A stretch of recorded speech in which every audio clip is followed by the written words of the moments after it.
이제 주님께서 이 거룩한 예배의 자리로 우리를 부르십니다.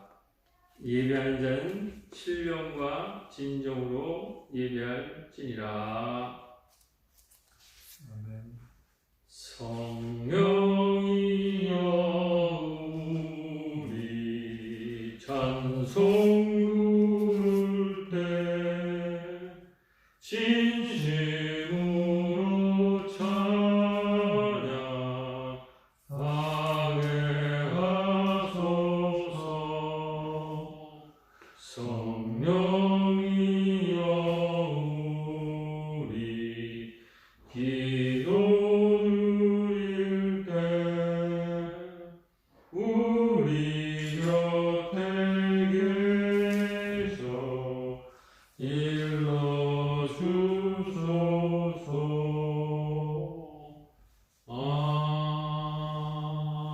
아멘.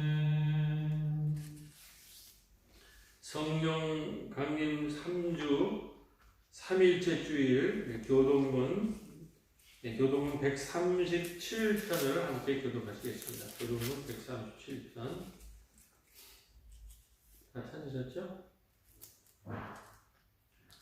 예수께서 세례를 받으시고 곧 물에 올라오실새 하늘이 열리고 하나님의 성령이 비둘기같이 내려 자기 위에 임하심을 보시더니 하늘로부터 소리가 있어 말씀하시되 이는 내 사랑하는 아들이요 내 기뻐하는 자라 하시니라. 그러므로 너희는 가서 모든 민족을 제자로 삼아 아버지와 아들과 성령의 이름으로 세례를 베풀고 내가 너희에게 분부한 모든 것을 가르쳐 지키게 하라.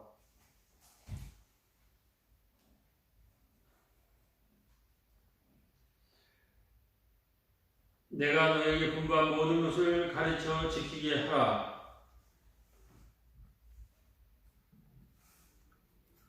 볼지어다 내가 세상 끝날까지 너희와 항상 함께 있으리라 하시니라.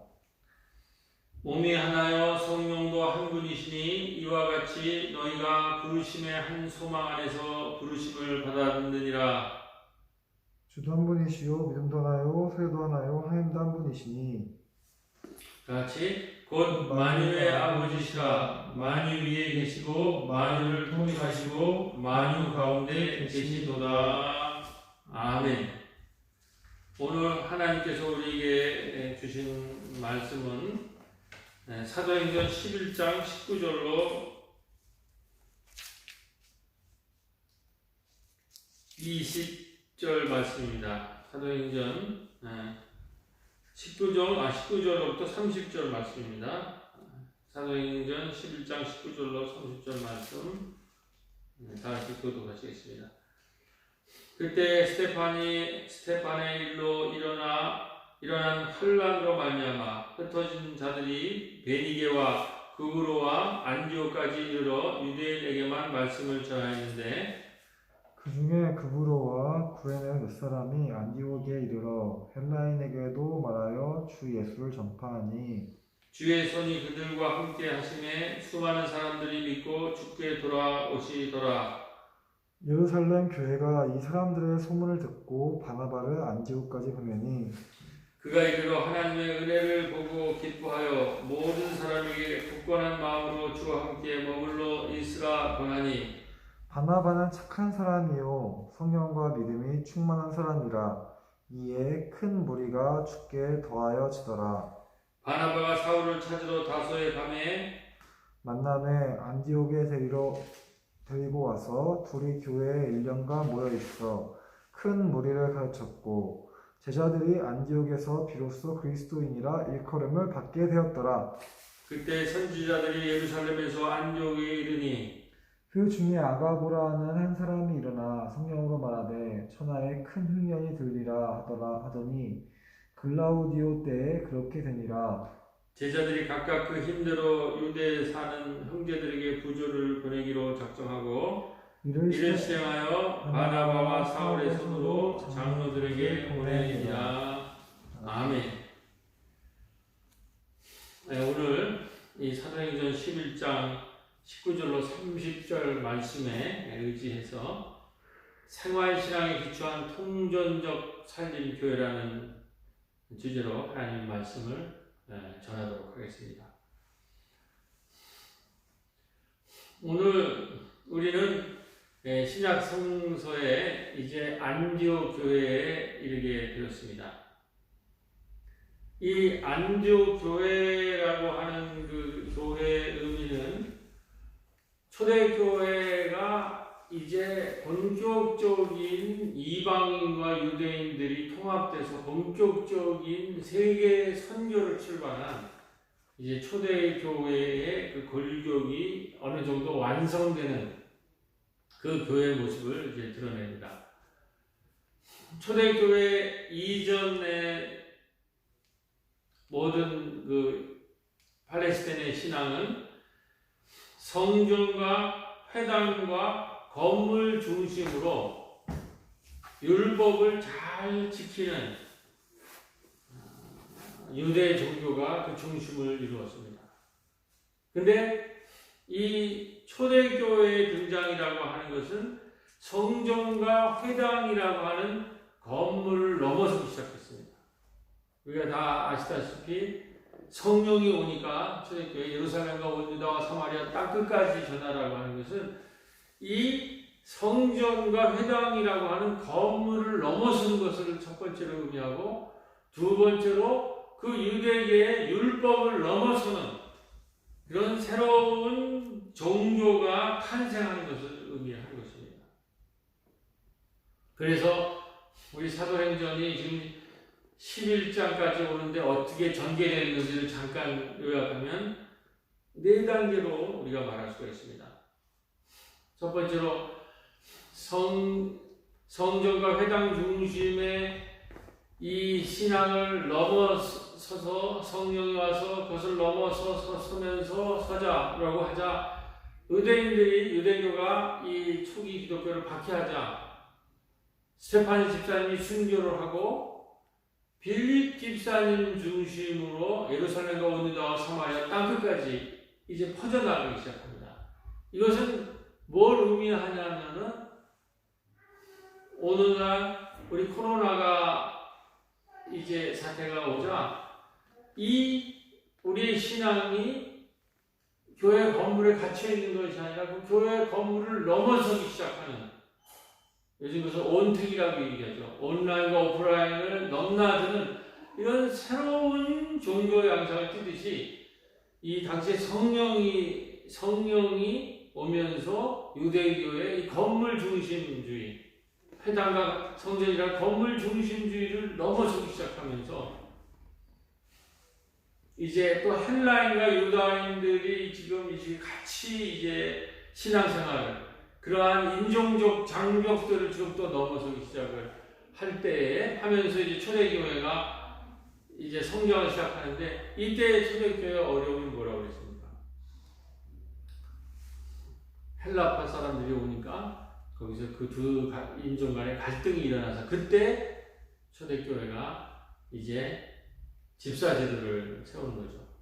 그래서 7집사를 세우는데 그 집사제도의 핵심은 뭐냐면 사도들은 말씀을 가르치고 기도하는 데만 열심을 내고 교인들을 돌보고 구제하는 것, 특별히 히브리 바보들을 구제하는 것을 이 평신도들이 중심이 돼서 해야 된다. 돌봄과 구제가 평신도들의 중심적 역할이다 해서 집사제도를 이제 완성을 시키고, 그 다음에 이제 6장으로 가니까 빌립 집사가 사마리아 지역을 전도해서 그 사마리아의 성이 기쁨이 넘쳤다라고 하는 이 평신도들이 이제 구제와 돌봄을 넘어서 선교와 전도 사역에 이제 참여를 하고, 이렇게 온 유다와 사마리아로 이렇게 넘쳐나기 시작을 하자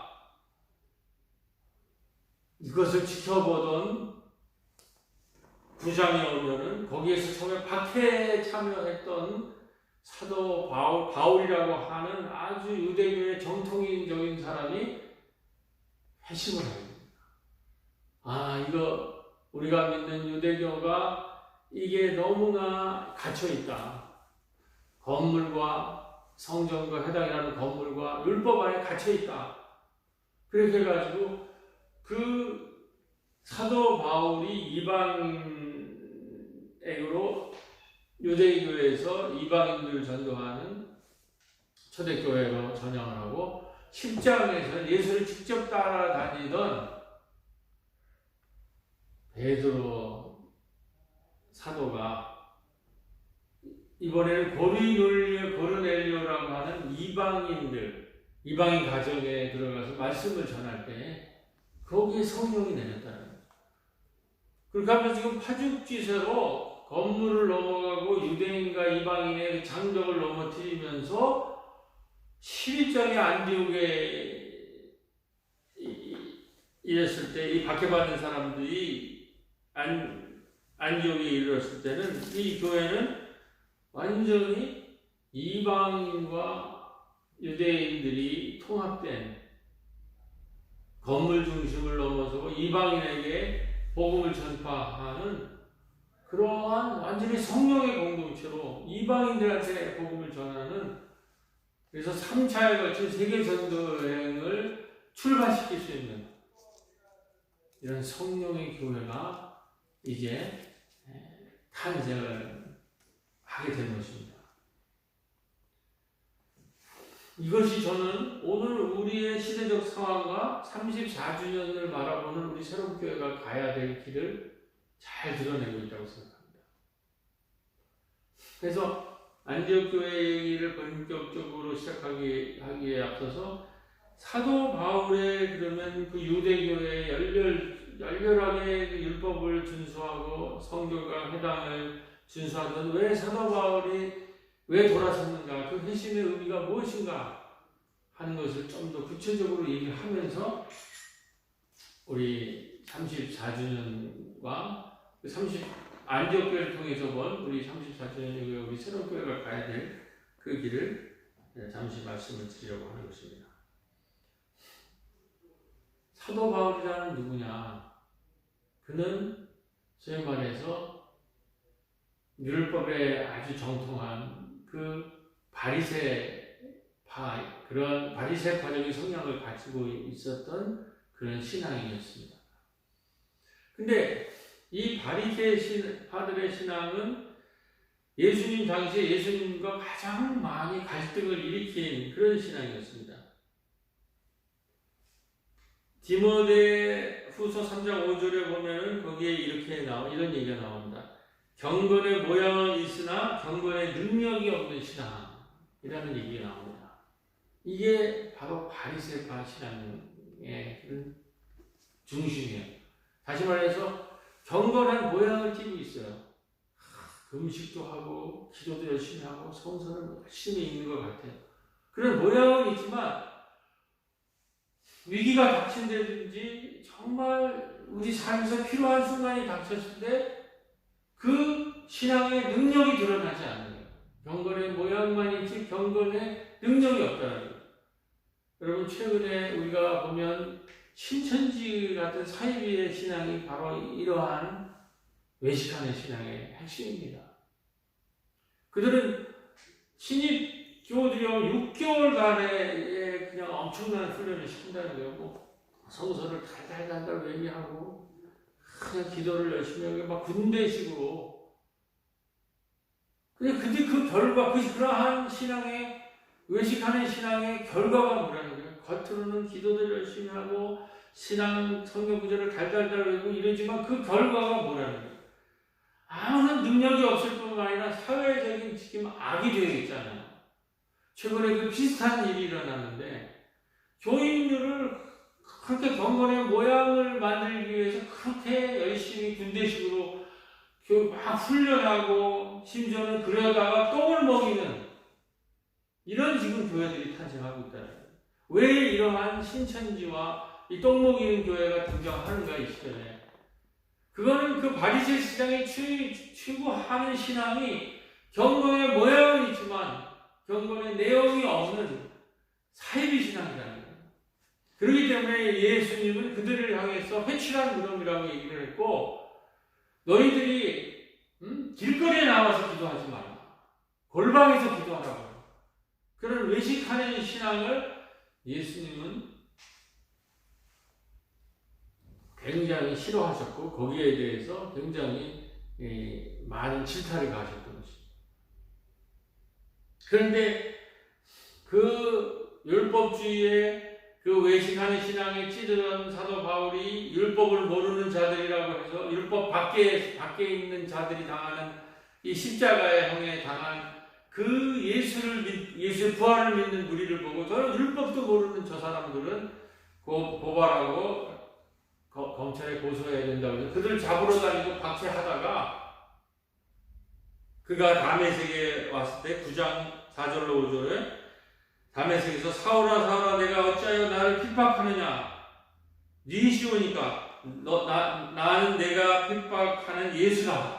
이러한 환상을 보면서 그가 그 핍박하는 자에서 돌아서서 유대교를 배설물처럼 버리고 그리고 이 초대교회 비록 율법 밖에 있지만 그 부활한 예수를 믿고 열심히 공동체 생활을 하는 이 예수교회에 참여를 하고 가담을 하면서 이 바울이 중심이 돼서 1차, 2차, 3차 세계대전으로 예루살렘과 온유다와 사마리아 땅 끝까지 이르라는 사도행전의 그 성령의 역사가 이루어진 것입니다. 그리고 이 바나바가 이 바울을 그 핵심적 근거지 3차에 거친 세계 전도여행의 그 근거지가 바로 안디옥 교회인데 거기에 이제 바나바가 데려와서 바울이 이제 율법을 잘 알고 이방인도 잘 아는 바울이 이제 안디옥 교회에 등장하면서 여기는 건물 중심의 교회가 아니라 율법 중심의 교회가 아니라 성령 중심의 교회니까 그 쓸데없는 의식하는데 시간을 낭비하고 정열을 얘기하고 싸움을 하는 게 아니라 전도와 선교에 열심을 내서 3차에 걸친 세계 전도를 통해서 들불처럼 이 복음이 전해진다. 교회 여러분, 이번 코로나는 이 한국 교회에 외식하는 이 바리새주의 신앙을 붕괴시키고 있습니다. 지금 대형 교회들은 우리 교인 수는 많지만은 사회에서 버려지기 때문에 그들이 다 교회당에서 예배를 드리지 있지를 못한다고 해요. 매주 구역별로 돌아가면서 예배를 드린다고 합니다. 우리는 옛날에 교회가 건물이 크고 교인 수가 많은 것을 부러워하고 그걸 찬양해 왔습니다. 근데 코로나는 한순간에 그걸 무력시켰어요. 이제는 더 이상 숫자와 건물 중심의 유대교와 같은 그런 외식하는 신앙이 코로나 이후에는 더 이상 먹힐 수가 없다는 거예요. 경건의 모양만 있지 능력이 없는 그런 신앙은 이제는 아무런 쓸데가 없는 그 시절이 코로나 때문에 돌아오게 되었다는 거죠.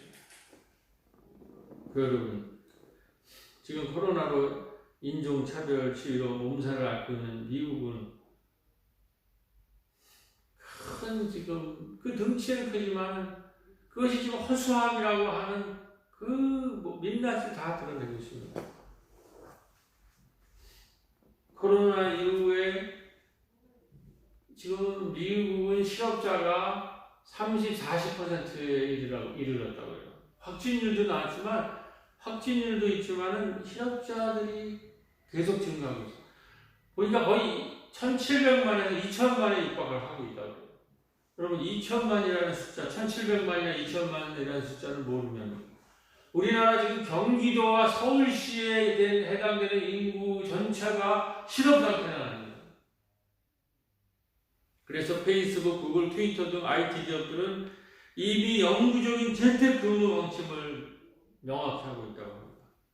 그리고 코로나 이후에 음식점 등 소규모 업체나 자영업자들은 폐업을 하고 많은 사람들이 도산을 할 것이다. 많은 자영업자들이 지금 폐업을 하고 도산을 할 위기에 처할 수 있다는 거예요. 실업하거나 많은 사람이 실업을 하거나 도산하고 폐업할 거라는 거예요. 그래서 어떤 기독교 미래학자는 이런 예측을 합니다. 우리 한국교회도 5년 안에 교회 교인들 중 실업자와 자영업자 등 경제적으로 어려운 교인들이 많이 늘어나서 헌금을 낼 수 없는 교인들이 많이 늘어났다는 거예요. 그래서 그분 얘기로는 5년 내지 10년 안에 한국교회는 그 재정이 반토막 날 거라고 해요.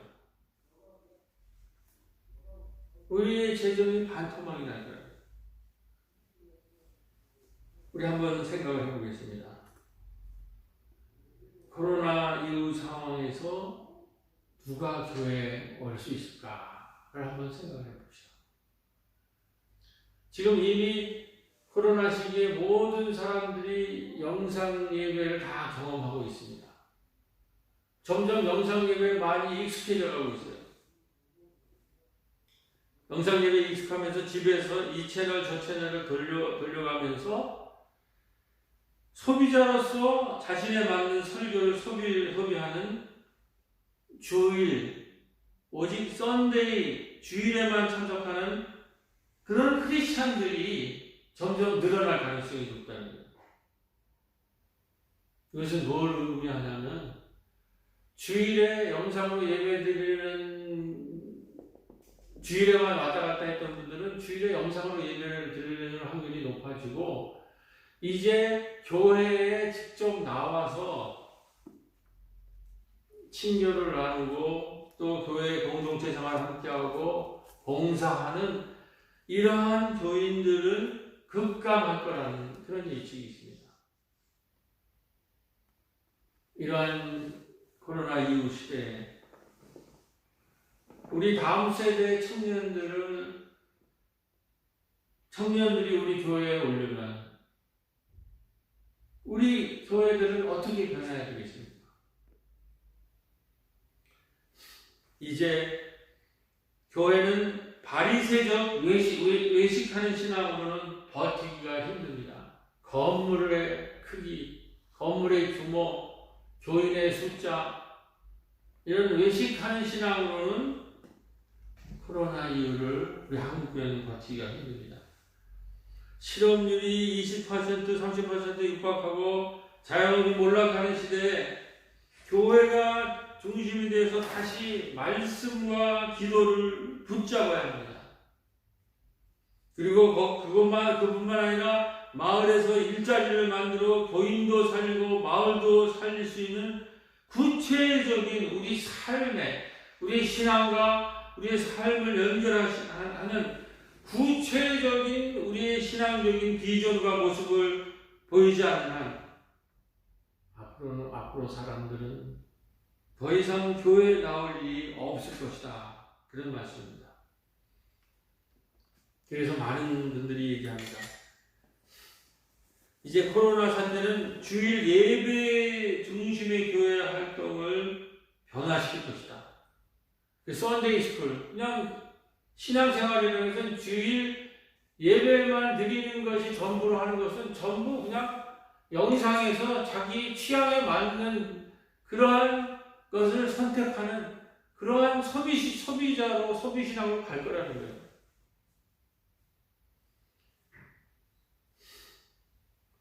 이제 앞으로 정말 진정한 교회는 주일 예배 중심의 교회뿐만 아니라 주중의 일상을 포괄하는 일상과 생활을 포괄하는 그러한 새로운 교회로 다시 태어나야 된다 하는 요청이 있다는 것입니다. 건물과 숫자 중심을 외식하는 신앙을 생활 살림 신앙으로 지금 코로나가 전환시키고 있다는 거예요. 생활 살림 신앙이라는 게 뭐냐? 이제는 주일에 그냥 예배 한번 보고 나는 크리스찬이라 하는 시대는 저물어 갔을 뿐이 없다는 거예요. 우리의 삶과 생활과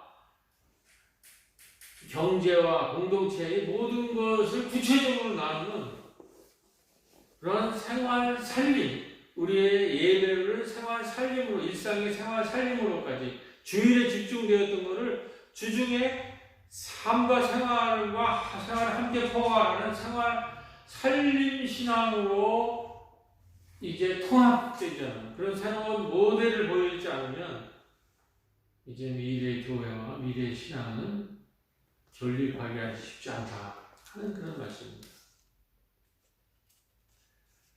제가 최근에 아주 귀한 글을 하나 보게 됐습니다. 여러분 아시다시피 제가 이제 생활 살림이라는 것을 이게 아직 미래교회 그렇게 가기 때문에 34주년에 그걸 준비해야 되겠다 해서 그래서 여러 가지 공부를 해볼 때 지금 아시다시피 우리 경제가 전혀 작동을 하지 않지 않습니까?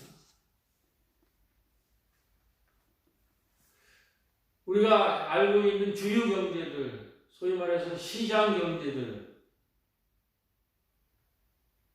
이런 것들이 잘 작동을 하지 않잖아요. 그래서, 그럼 이 경제 문제, 아까 말했듯이 교인들이 지금 반이,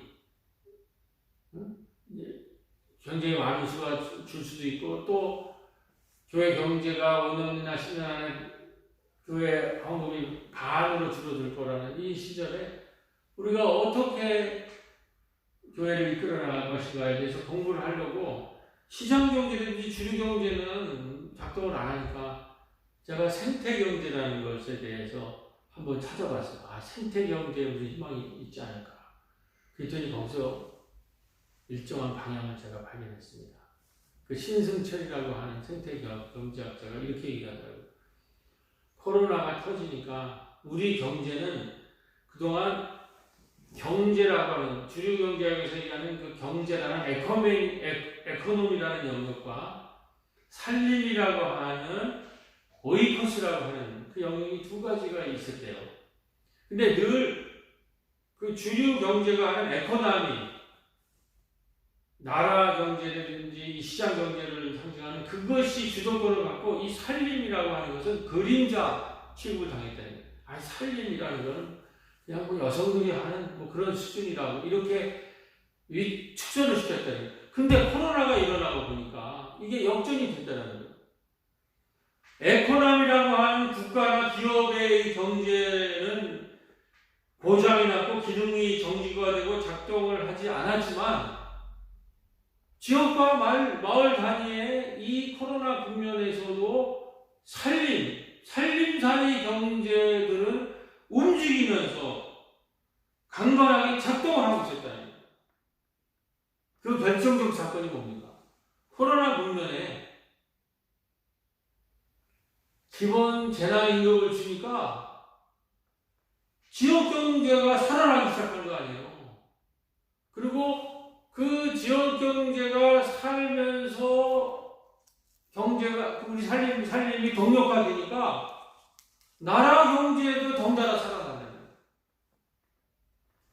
생태학자들이 보기에 이제 경제는 국가나 기업 중심의 에코노미 중심이 아니라 지역과 마을 중심의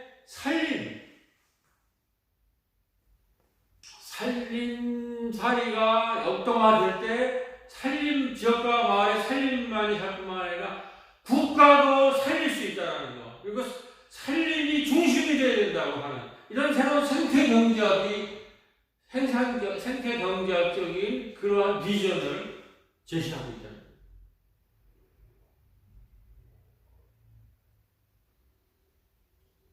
교회 여러분, 우리 이제 교회도 교인들의 헌금만 의존하면서 살아갈 수 있는 시대가 끝나가고 있습니다. 물론 우리가 헌금도 열심히 해야 되겠지만 교회 자체가 지역사회의 살림살이, 마을 살림살이, 마을 일자리에 참여를 해서 마을의 일자리도 만들고 마을의 살림살이를 역동화시키는 데 참여할 때 그러한 교회만 이제 앞으로 젊은이들이 찾아오고 사람들이 찾아올 거라는 거예요. 모든 것은 교인들의 헌금에만 의존하는 것이 아니라 교회 자신이 마을에서 일자리도 만들고 마을에서 살림살이를 만들어서 거기에서 교인들이 함께 일을 하고 그 일자리를 통해서 교회도 함께 생존해 나가는 이러한 교회가, 이러한 생활 살림 신앙이 미래 교회 모습이 되야 되고 우리 새로운 교회의 미래의 34주년 이후에 새로운 교회가 가야 될 길인 줄로 믿습니다. 이제 결론을 말씀드리겠습니다. 어느 외국 학자가 이번에 코로나에 잘 대응하는 한국 사회를 보면서 이런 질문을 했어요. 한국은 더 이상 선진국을 모델로 하지 말고 스스로 선진 대한 국가가 되어야 된다. 코로나 이후에 이미 만들어진 선진국 모델이라는 게 없어요. 스스로 만들어 나가야 된다는 것입니다. 34주년 이후 우리 새로운 교회는 더 이상 대형 교회가 우리의 모델이 될 수가 없고 다른 교회가 우리의 모델이 될 수가 없습니다. 우리 스스로가 새로운 길을 아무도 가지 않은 그 길을 지금 떠날 때예요. 그것이 바로 성령이에요. 안디옥 교회라는 말이에요. 안디옥 교회는 유대교회는 잊어본 적이 없는 성령의 역동적 활동을 하는 헬라인과 유대인이 함께 엎주고 율법을 넘어서고 건물을 넘어선 이러한 전적으로 새로운 길을 갔던 초대교회라는 거예요. 그와 같이 코로나 이후 한국 교회나 우리 새로운 교회는 전적으로 다른 아무도 가지 않은 그 길을 가야 될 줄을 믿습니다. 그런데 이런 새로운 우리의 개인 신앙과 우리의 사회적 신앙을 영성을 통합한 새로운 생활사념 신앙의 그 통합적인 모델이 지금 우리 안에 있다라는 거예요. 그동안 여러 번 반복했지만 다시 한번 세 가지의 우리가 가야 될 개인의 영성과 사회적 영성을 통합한 생활, 살림, 마을 신앙의 가능성을 세 가지의 예로 한번 말씀드려보겠습니다. 여러 차례 말씀을 드렸지만 우리 중보기도의 두 집사님이 새로운 교회에 뜨거운 신앙을 가진 분이죠. 마을 선교에 참여를 하자. 지금 마을에 놀라운 생명과 살림의 역사가 일어나고 있습니다. 그것을 저는 지난주에 뭐로 표현했습니까? 빌립 집사가 사마리아에 전도하러 갔을 때 그 살림과 구제를 했던 집사들이 그러한 새로운 신앙을 가지고 사마리아 성에 들어갔을 때 그 사마리아의 온 성이 큰 기쁨에 있더라. 8절 말씀 사도행전. 이것이 이러한 생활 살림 신앙이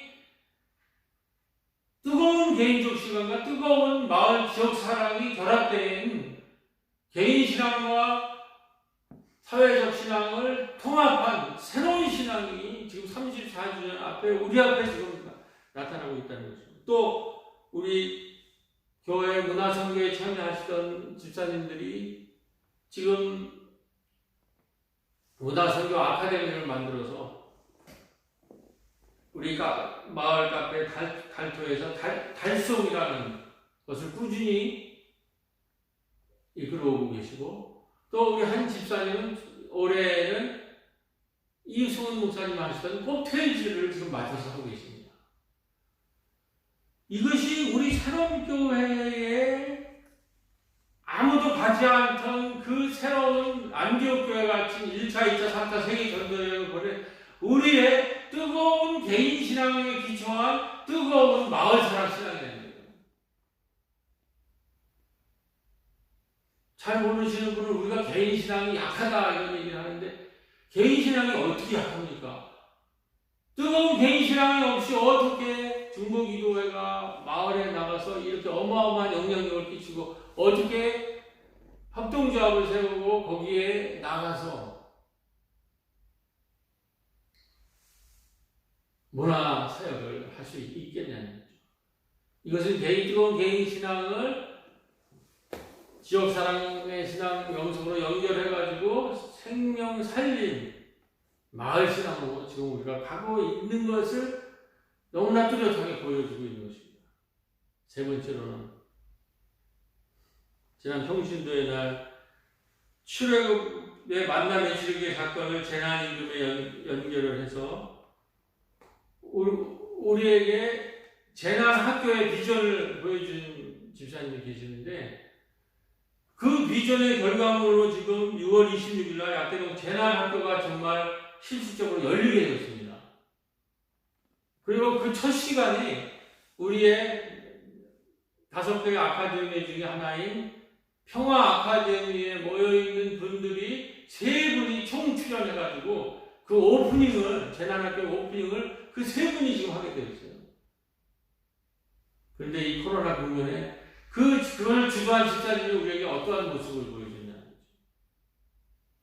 제가 깜짝 놀랐는데, 찬양대가 지금 쉬고 있는데, 이 집사님이 미리 캠코더, 그게 뭐예요? 리코더를 준비해가지고 와서, 준비에도 없는, 사전에 예약도 안 되어 있는 리코더 연주를 거기서 하고, 그 다음 주에는 또 찬양을 하시면서 신앙 간증을 했는데, 그것이 우리 교인들뿐만 아니라 영상으로 지금 올리니까 뜨거운 반응을 보였습니다. 여기에 저는 여기 이 3가지 사례를 통해서 우리 안에 있는 이 뜨거운 개인 신앙, 그리고 이것이 사회화된 뜨거운 지역사회를 사랑하는 그 신앙으로 통합되면서 교회와 지역과 마을을 살리는 코로나 이후에 생명 살림의 새로운 신앙으로 탄생하고 있음을 저는 보게 됩니다.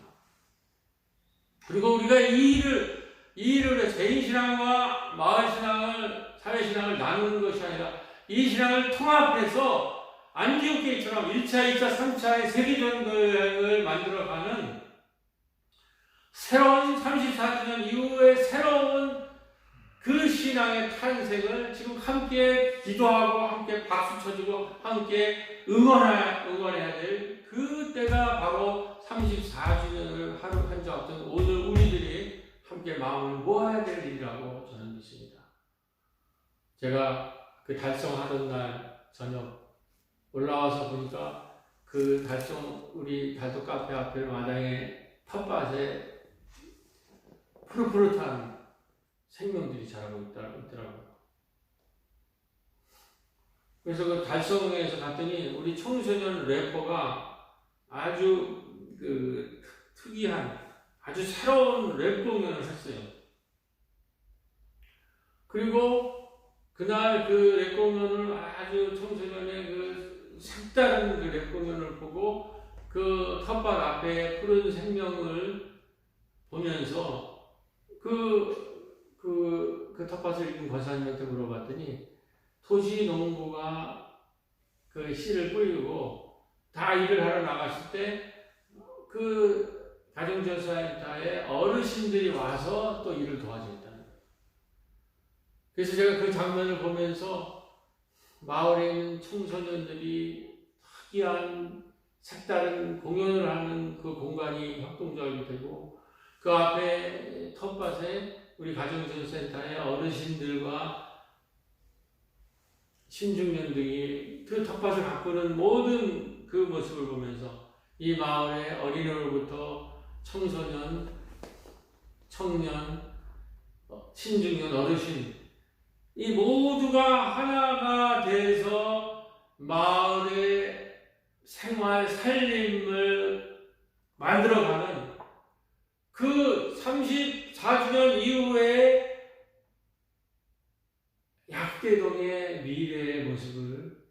저는 그날 저녁 그 환상과 같은 모습을 볼 수가 있었습니다. 이제 새로운 30주년 우리는 개인의 신앙을 튼튼히 세우고 나갈 뿐만 아니라 이러한 뜨거운 개인 신앙의 기초로 마을의 어르신과 청년과 함께 실업과 일자리, 기후 문제 등 삶의 구체적인 문제를 해결해 나가며 우리 개인의 영성과 사회적 영성을 생명 살린 마을 신앙으로 통합해 나갈 때 코로나 이후 34주년에 우리 새롭교회가 나아갈 그 하나님의 길이 열릴 줄로 믿습니다. 다 같이 기도하시겠습니다. 주님, 다음 주 34주년 우리가 교회당에서 모일 수 있을지 없을지 모르지만 우리가 교회당에 함께 모이든 안 모이든 성령께서 우리를 하나로 묶어주고 계시고 성령께서 교회 건물과 교회의 공간의 그 벽을 넘어서 이미 지역과 마을을 통하여서 역사한다고 하는 이 놀라운 사실을 지금 깨닫고 있습니다. 주님, 이제 이 30주년 우리가 그동안 중보기도회와 우리가 마을 문화 아카데미, 선교 아카데미, 또 예배, 신방, 기도 이 모든 것을 통해서 함께 소통해왔고 함께 나눠왔던 이 뜨거운 신앙의 기초 위에 주님 우리의 교회 건물과 율법을 넘어서서 예루살렘과 온 유다와 사마리아 땅끝까지 부활의 증인이 되라는 그 예수님의 말씀에 따라 이제 박해를 받으며 마을로 흩어지며 주님 이 성령의 이 놀랍고 뜨거운 그 성령의 역사에 동참하여서 이 코로나로 인하여 죽음의 이 권세하에 신음하고 있는 이 마을과 이 교회와 이 나라의 참 생명의 길이 그 안에도 이 코로나를 넘어서서 생명의 운동이 일어나고 부활의 권능이 임하고 있음을 전하는 새로운 교회 34주년을 준비하는 우리 모두가 될 수 있도록 우리들을 하나로 묶어주시옵고 우리 새로운 교회 앞에도 축복하여 주시옵고 주님 이 성령의 역사에 동참하는 이 생명을 살리는 성령의 역사에 동참하고 참여하며 그 길을 전하는 우리 새로운 교회 교인들 다 될 수 있도록 저희들을 축복하여 주옵소서. 모든 말씀 우리 주 예수 그리스도의 이름으로 간절히 기도드렸사옵나이다. 아멘. 이제는 우리 주 예수 그리스도의 십자가의 은혜와 하나님 아버지의 극진하신 사랑과 성령님의 교통하시고 감화하시는 역사가 숫자와 건물을 자랑하며 외식하던 그 낡은 신앙을 배설물처럼 버리고 오직 성령이 너에게 임하면 온 예루살렘과 온 유다와 사마리아 땅끝까지 부활한 나를 전할 것이라 하는 이 말씀을 믿고 우리 지역사회가 마을로 나아가서 부활한 예수님과 성령의 역사를 전하기를 원하는 우리 새로운 교회와 낙제동 마을 위에 지금으로부터 영원토록 함께 하시기를 간절히 축원하옵나이다. 아멘.